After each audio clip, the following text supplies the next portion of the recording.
right, turning now to Donald Trump's rivals who are running out of time to stop him. Marco Rubio, desperate right now to pick up Jeb supporters, and the establishment's main man. Joining me right now is Fox News contributor Andrea Tantaros and Leslie Marshall. Good to see both you guys. I mean, let me start first with Andrea. Here we go. My voice is a little catchy. Oh, no. It must have been that Saturday night working late with Neil and everyone. But Andrea, you know, you look at now the field suddenly narrowing. Mm-hmm.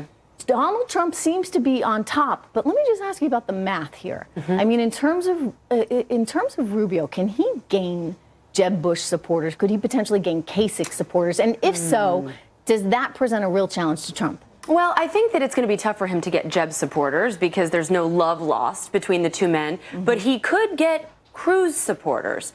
So it depends on whether or not Cruz stays in this race or gets out of this race. Cruz supporters are naturally anti-establishment. They tend to be evangelical. Mm-hmm. There's a chance that they may go to Donald Trump. However, the Jeb supporters, Trish, naturally will move over, I think, to a Marco Rubio. Interesting. So I actually think, if you think about it that way, assuming, Leslie, that Cruz is going to stay in this race. I mean, certainly he's hoping for a good performance in Texas and should likely get it, given that he's from there. If that's the case, then does Rubio really become the biggest threat in all of this to Trump?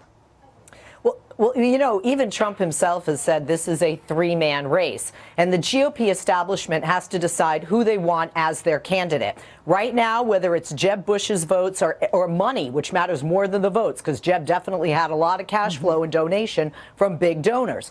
But they need to, the GOP, say, honestly, have a sit down with the other candidates and say, your numbers aren't good. We've got to all rally behind and pick one, Rubio or Kasich, and everybody's going to get it behind. Because otherwise, Trump or Cruz are going to be the nominee, and polls show they're going to have a much more difficult time than a Kasich or a Rubio in a general election. So probably a lot of the money then should be going Rubio's way. I mean, let's think this through for a minute. So in other words, if he gets the money, if he starts pulling in all of Jeb Bush's votes, and he pulls in all the support from Kasich, does that mean that actually you're going to be looking at much more a two-person kind of race, Andrea? Well, I don't think he's going to get that much support. Jeb didn't have that much support to begin with. I mean, some of these polls use at 6%. What? I mean, around 8%. And then you also got to factor in Ben Carson.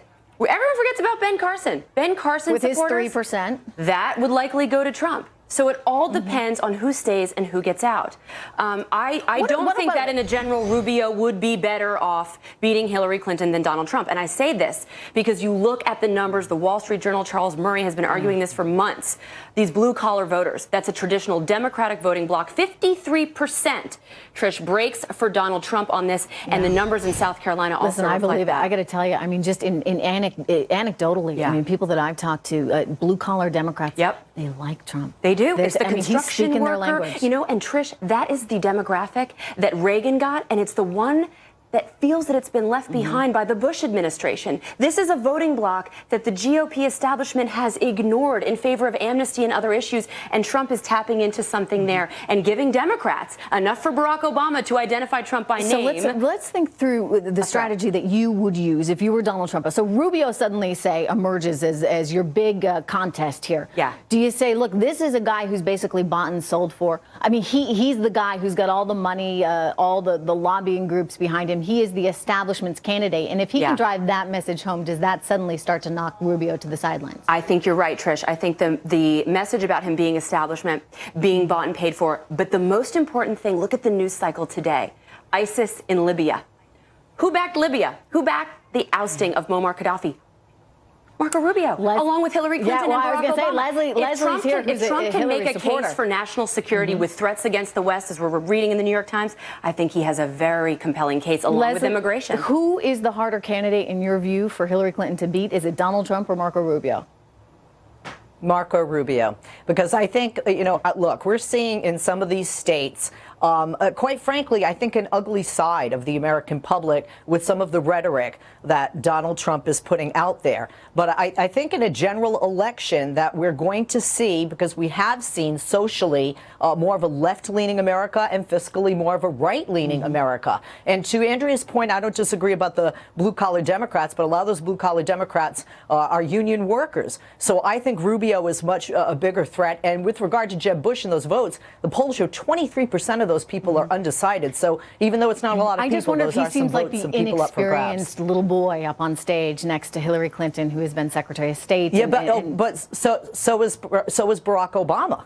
And he's our president. But that's not a Barack compelling Obama argument to GOP voters. That to them is going to say, and look what happened. Yeah. I just think that Rubio, I do disagree with you, Leslie. I do think that even though Rubio is young and youthful, and the polls show that he would be a threat now, his positions, some of them, like I said, Libya, nation building, the child tax credit, immigration reform, even though he's tempered his position, they align with Hillary Clinton.